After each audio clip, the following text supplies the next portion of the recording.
IPL అంతా ఒకెత్తు. ఈరోజు Chinnaswamy stadium వేదికగా బెంగళూరు చెన్నై మధ్య జరగబోతున్న ఈ మ్యాచ్ ఒక ఎత్తు. ఎందుకంటే ఏ జట్టు గెలిస్తే ఆ జట్టు ప్లే ఆఫ్స్ కి చేరుకుంటుంది. ఈ ఇరు జట్లలో చెన్నైకి ప్లే ఆఫ్స్ కి వెళ్లడానికి 70% అవకాశాలు ఉండగా బెంగళూరుకి అవకాశాలు 30%గా చెప్పుకోవచ్చు. చెన్నై గెలిస్తే చాలు ప్లే ఆఫ్స్ కి వెళ్తుంది. ఒకవేళ ఓడిపోతే 18 పరుగుల కంటే తక్కువ పరుగుల తేడాతో ఓడితే చాలు.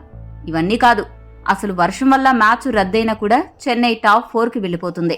కానీ బెంగళూరు సిచ్యువేషన్ అలా కాదు.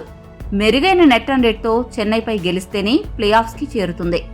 అసలే నెట్ రన్ రేట్ ఒత్తిడిలో ఉన్న బెంగళూరుకి వర్షం రూపంలో మరో టెన్షన్ వెంటాడుతోంది.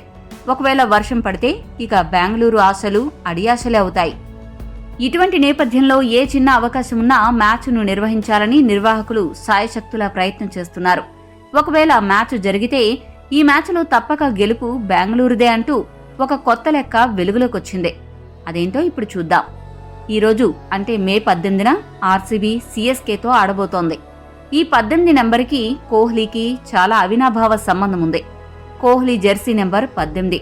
అంతేకాదు, ఐపీఎల్ హిస్టరీలో మే 18న జరిగిన మ్యాచ్లో కోహ్లీ చెలరేగి ఆడాడు. ఆ మ్యాచ్లు అన్నింటిలో బెంగళూరు గెలుపు నమోదు చేసింది. మే 18, 2013లో చెన్నైపై కోహ్లీ 56 పరుగులతో నాటౌట్గా నిలిచి జట్టుని గెలిపించాడు. మే 18, 2014లో మరోసారి చెన్నైపై కోహ్లీ చేసింది 27 పరుగులే అయినా కూడా ఆ మ్యాచ్లో కూడా బెంగళూరు గెలిచింది. మే 18, 2016లో పంజాబ్ కింగ్స్ పై కోహ్లీ 113 పరుగులు సాధించి ఆర్సీబీ గెలుపుకి దోహదపడ్డాడు. ఇక చివరిగా మే 18, 2023లో హైదరాబాద్ జట్టుపై సెంచరీ చేసిన కోహ్లీ తన జట్టుకి గెలుపుని గిఫ్ట్గా అందించాడు. ఈ లెక్కల్ని చూపిస్తూ మే 18న ఈరోజు జరగబోయే మ్యాచ్లో చెన్నైపై కోహ్లీ రెచ్చిపోవడం పక్కా. బెంగళూరు ప్లే ఆఫ్స్ కి వెళ్లడం కన్ఫర్మ్ అంటూ ఆ జట్టు ఫ్యాన్స్ తెగ సంబరాలు చేసుకుంటున్నారు.